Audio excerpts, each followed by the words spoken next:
Aujourd'hui, je te propose une séance autour de la mobilité, mais aussi des assouplissements, notamment pour les coureurs à pied, puisqu'il faut savoir que en tant que coureur, on a tendance à être très raide de la chaîne postérieure et l'assouplissement de la chaîne plus la mobilisation articulaire nous permet d'être meilleur, que ce soit dans notre progression, dans nos performances ou dans nos sensations. Pas besoin de matériel maintenant si tu es vraiment très raide, que tu n'es pas souple du tout, je t'invite à utiliser des briques de yoga ou éventuellement des dictionnaires, des gros bouquins pour t'aider en fait à te relever du sol si tu n'arrives pas à toucher par terre ou si c'est plus confortable pour toi, par exemple de bloquer les fesses ou les appuis sur des briques de yoga ou sur un ustensile carré assez gros. Voilà. Je te propose de commencer dans Balasana, la posture de l'enfant.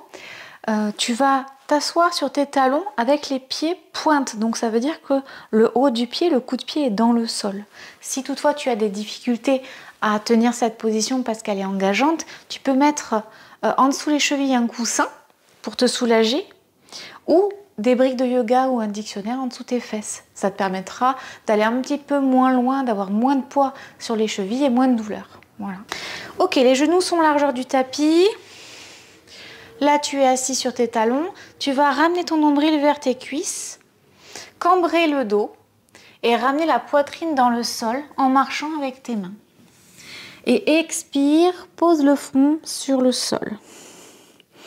Et tu essayes de te relâcher. On va prendre quelques instants, les bras relâchés. Pour inspirer, expirer. Et essayer de se connecter au moment présent. Se connecter à tes sensations corporelles. Tu peux fermer les yeux. Essaye de créer une bulle autour de toi, une bulle où tout ton environnement extérieur n'existe plus, une bulle où s'arrête le temps, une bulle qui est vraiment ton espace personnel. Rien ne vient te perturber dans cette bulle.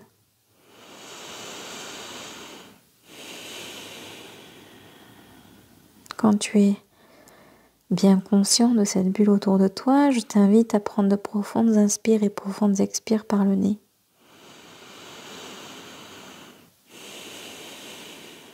Relâche bien les épaules, desserre la mâchoire.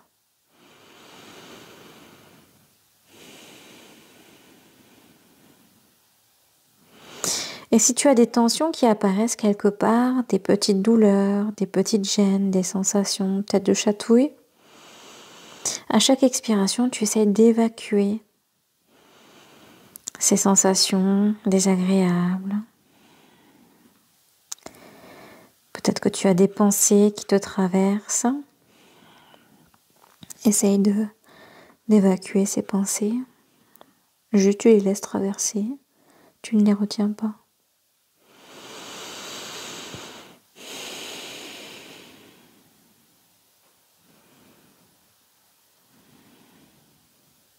Allez, prends encore quelques profondes inspires, profondes expires pour connecter ton esprit à ton corps. Observe un petit peu de quelle manière tu respires. Est-ce que tu gonfles le ventre à l'inspire, éclates les côtes? Ou est-ce qu'au contraire, il n'y a que le haut du corps qui respire? À l'expiration, les clavicules s'abaissent, les côtes se rétractent, le ventre se dégonfle normalement. Donc vois si tu respires avec les 3 étages de la respiration ou pas. Et si ce n'est pas le cas, essaye de relâcher les tensions dans l'abdomen.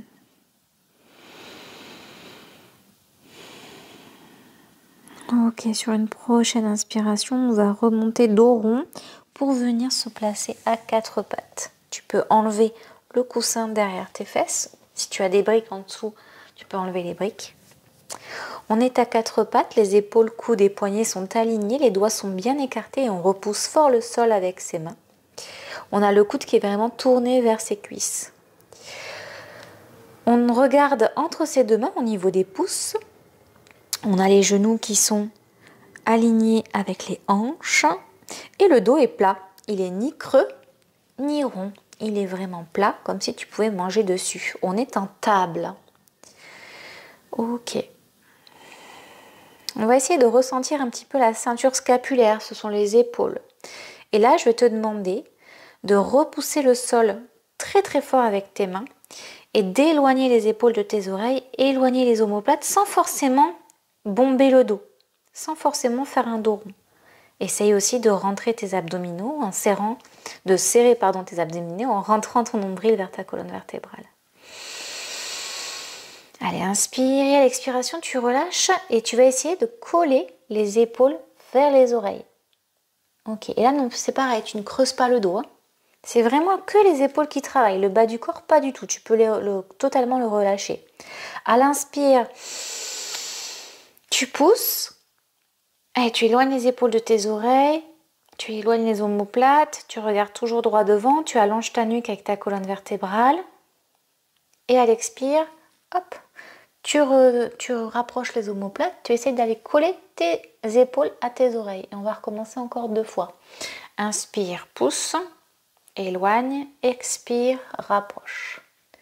Inspire, pousse, expire, rapproche. Et on a toujours ici le nombril qui est plus ou moins gainé, hein, d'accord, au niveau de la sangle abdominale. Ok, allez, une dernière fois, inspire, pousse, éloigne les omoplates. Expire, rapproche les épaules des oreilles. Ok, donc normalement ça a dû déjà un petit peu chauffer au niveau des épaules. Donc ce qu'on va faire, c'est qu'on va un petit peu les assouplir. Tu vas repousser fort le sol avec ta main gauche. Inspire, coude et main vers le ciel à droite. Respire, ouvre la cage thoracique, ramène de l'air au niveau des côtes. Et à l'expire, tu poses l'épaule droite dans le sol en passant ta main en dessous l'épaule gauche.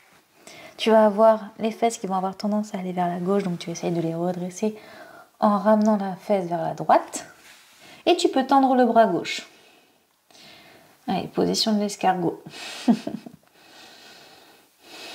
Donc on essaie de se détendre dans cette posture. Et on va remonter en poussant avec la main gauche. À nouveau, le coude puis la main droite vers le ciel. Et on revient au sol. On fait pareil de l'autre côté. Le bras droit, épaule, coude, poignet aligné, on repousse fort le sol. On ouvre d'abord coude, puis main gauche vers le haut. Et ensuite on passe main gauche en dessous l'épaule droite. On pose l'épaule gauche au sol, l'oreille également. On tend le bras droit et on replace le bassin. Tu vois, ton bassin, il va avoir tendance à partir vers la droite. Et on essaye de pousser pour ramener le bassin parallèle au sol. Allez, respire. Essaye de détendre tes épaules, desserre la mâchoire. Je sais que tu serres les dents. Allez, on repousse, on relève vers la gauche et on redescend. Très très bien. Cette fois-ci, tu vas inspirer, serrer ton nombril au niveau de la sangle abdominale et on va passer le genou. On va lever le genou et passer le pied gauche entre les deux mains à l'avant. Ok, on est en fente basse. Très très bien. On a pied pointe au sol à droite. Au niveau de la jambe gauche, on est à 90 degrés. Le genou et la cheville sont alignés. Si tu n'es pas assez souple pour être dans cette posture, mets des briques ici ou des livres pour te redresser. Ok, et là on va essayer d'aller bas au niveau du bassin. Donc à chaque expiration, on va essayer d'aller un peu plus loin, quitte à ce que le genou dépasse un peu le pied. Hein. C'est pas très très grave. Là on est en fente basse, il n'y a pas de souci. Et ensuite, on va inspirer et expirer. Pied flex, les orteils me regardent, je tends la jambe gauche et je vais le plus loin possible. Le dos est rond, c'est pas très grave, d'accord? Moi aussi, je manque de souplesse. Tu vois, si j'avais vraiment de la souplesse, j'aurais mon dos droit. Là, tu vois, il faudrait que je me relève comme ça pour avoir mon dos droit. Donc, c'est vraiment qu'au niveau des ischios, je suis pas très souple. Et on revient en fente basse. Et on va le faire en dynamique encore 4 fois. Donc, tu inspires, tu expires, tu passes en demi-grand écart, tu inspires, tu expires, tu passes en fente. Tu essaies d'aller un peu plus loin vers l'avant. Plus tu vas aller vers l'avant et plus on va essayer d'aller vers le sol en même temps. Inspire, expire, demi-grand écart. Et on revient en demi-fente. Allez, encore 2 fois. Demi-grand écart. Et fente. Ok. Demi-grand écart. Et fente. Ok, maintenant tu vas essayer de mettre ton pied gauche au même endroit ou à 45 degrés ouvert vers l'intérieur. Et on va monter peut-être sur les orteils ou pas, ça dépend de ta mobilité de cheville. Si tu arrives à rester sur le talon, bah, c'était très fort. Moi, tu vois, j'ai beau faire du yoga, je n'y arrive pas. Et on va tendre la jambe droite, pied flex vers soi. Ok, si tu n'arrives pas à tenir comme ça, sans les mains, c'est pas grave du tout puisque c'est pas l'objectif. Tu mets ici des briques, des bouquins, ce que tu veux, ou si tu arrives à mettre les mains au sol, tu te tiens. Et là, attention, on va basculer en faisant un demi-arc de cercle avec les mains pour aller vers le pied droit et venir dans la même posture sur le pied droit en pliant le genou et en tendant la jambe gauche, pied flex. On va le faire 5 fois au total. Donc, on repose le pied gauche, on fait demi-arc de cercle avec les mains pour venir sur son pied gauche, tendre la jambe droite, les pieds sont flex. Ok, on recommence. Allez, demi-arc de cercle, on passe à droite. Ok. Allez, n'oublie pas d'inspirer et d'expirer, serrer ton nombril et de faire très attention dans ces mouvements-là qui peuvent être assez engageants pour les chevilles. Toujours pareil, si tu arrives à poser le talon, c'est très bien. Allez, on refait encore une fois de chaque côté.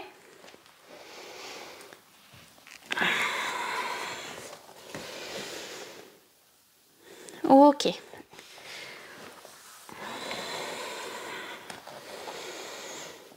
Allez, on va repartir vers la droite.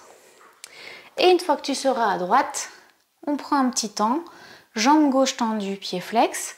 On a la jambe droite fléchie. Et là, tu vas reposer ton pied au sol, derrière, pour passer en demi-fente.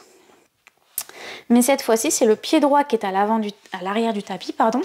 Donc, au niveau de la jambe droite, on est à 90 degrés, le genou et la cheville sont alignés. On a toujours les abdominaux engagés. On peut poser ses mains sur les briques ou au sol, ça c'est comme tu veux. On inspire, on expire et à chaque expiration, on essaye de relâcher les tensions, on essaye d'aller un petit peu plus loin au niveau du bassin. Et quand tu es prêt, on va pouvoir passer de la demi-fente au demi-grand écart. Donc on inspire, on expire, demi-grand écart, jambe droite tendue, jambe gauche fléchie et les pieds sont flex à droite. Ok, on revient, demi-fente et on peut peut-être aller plus loin au niveau du genou.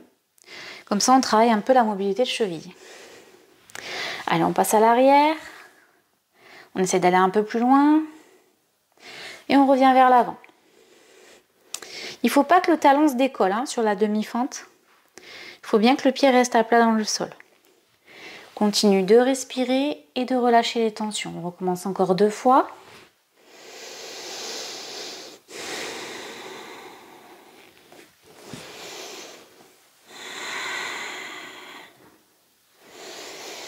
Allez, encore une fois.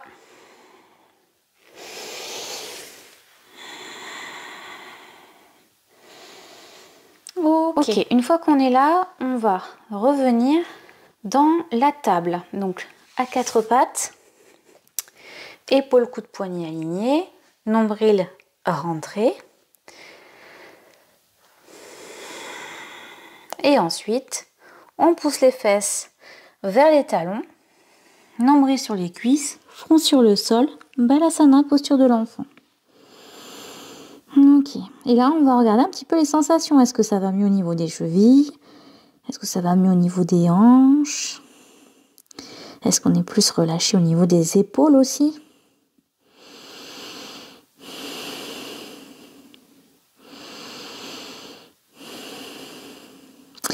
Et sur une prochaine inspire, on va tendre les bras, crocheter les orteils, lever les genoux en contractant le nombril et à l'expire, on monte les fesses vers le ciel pour un chien tête en bas.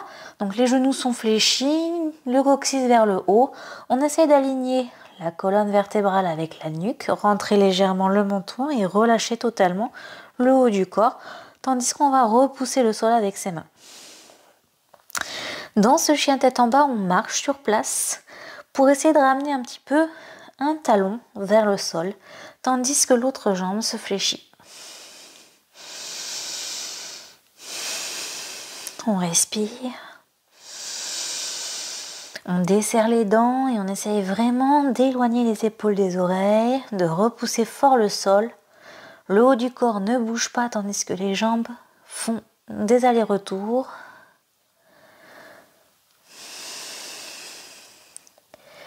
Ok, on revient en fixe et là on va regarder entre ses deux mains et marcher petit pas par petit pas vers ses mains pour venir dans la flexion avant, la posture de la pince. Les pieds sont écartés largeur du bassin, les genoux déverrouillés voire pliés si c'est vraiment inconfortable pour toi. Tu peux mettre des briques pour te redresser. Le nombril sur les cuisses, le dos complètement arrondi, les épaules et la nuque totalement relâchées, les bras vers le sol. Ok. Et là, tu vas écarter les pieds de la largeur du tapis, voire un peu plus. Ok. Et là, tu ouvres les genoux vers l'extérieur, tu descends les fesses vers le sol. Tu es en Balasana, le Yogi Squat. Donc là, pareil, si le dos n'est pas droit, c'est pas grave.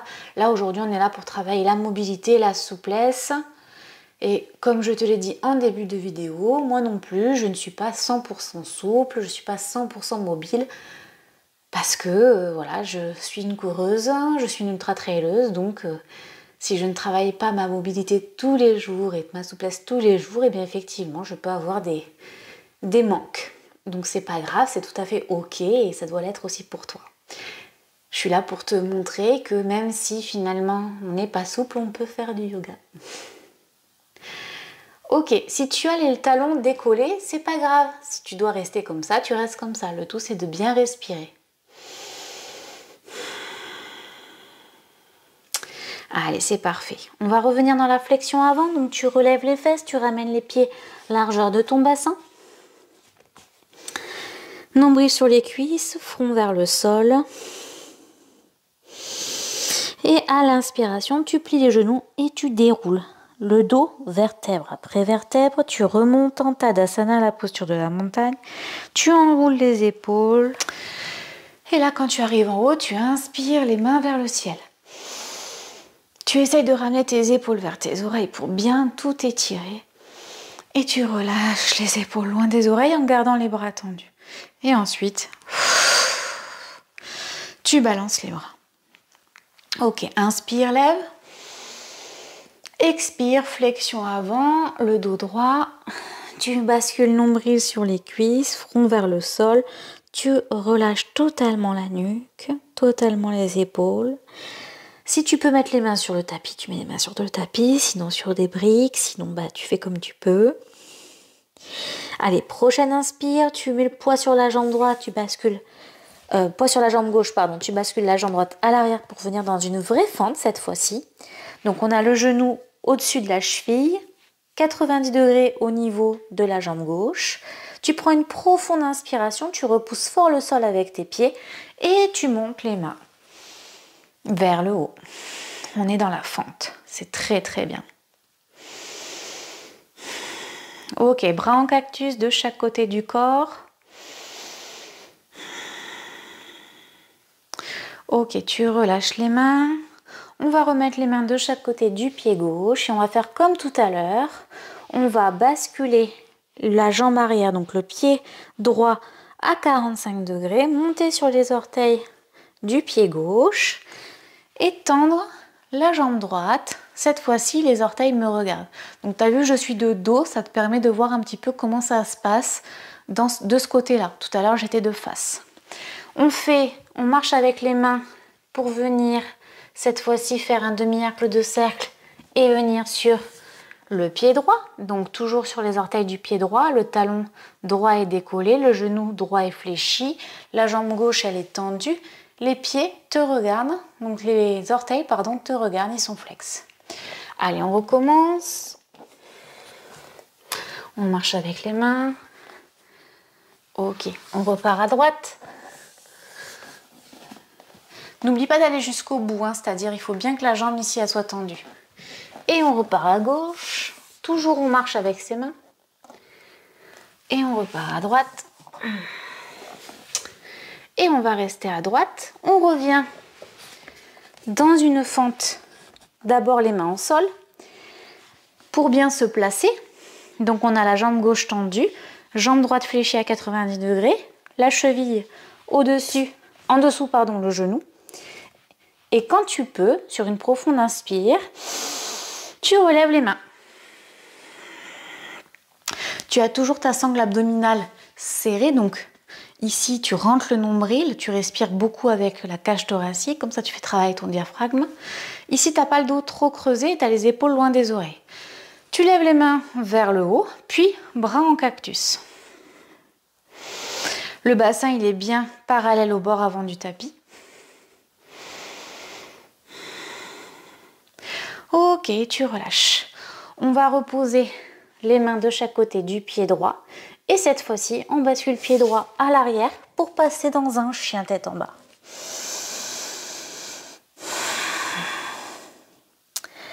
Ok.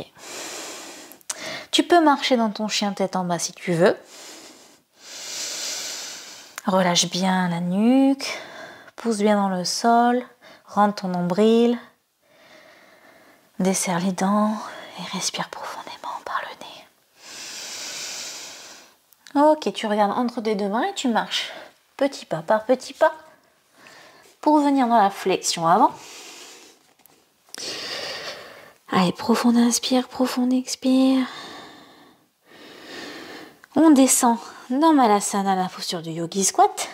Tu ouvres les pieds à largeur du tapis, les genoux vers l'extérieur, tu descends les fesses. Ok, super. Tes coudes sont à l'intérieur de tes genoux, les mains en prière devant le cœur. Et là, on va essayer de passer le nombril dans les cuisses, donc vers l'avant. Ouvrir la cage thoracique, rapprocher les omoplates, tandis que les épaules sont loin des oreilles, on regarde droit devant.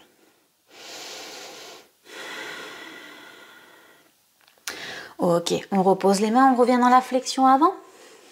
Tu vas relever les fesses, pieds écartés, largeur du bassin, genoux déverrouillés, nombril sur les cuisses, front vers le sol, nuque relâchée. Tu entoures tes coudes avec tes épaules et tu vas faire un mouvement de balancier de gauche à droite, comme un pendule, comme une balance. Respire profondément par le nez.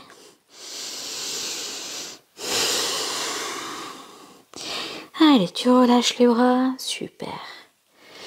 Et sur une profonde inspiration, tu vas plier les genoux et remonter le dos, vertèbre après vertèbre, pour venir dans Tadasana. Tu enroules les épaules, tu relèves la nuque en dernier, inspire, main vers le ciel.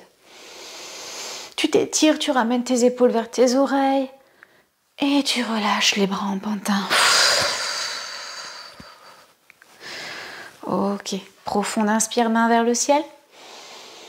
Expire, main en prière devant le cœur. Namasté. Cette séance est désormais terminée. J'espère qu'elle t'aura plu. Si tu penses qu'il y a des coureurs ou des randonneurs ou des sportifs qui ont besoin de ce genre de séance, tu peux partager ma chaîne YouTube à tes amis. Je te dis à très bientôt. Namasté.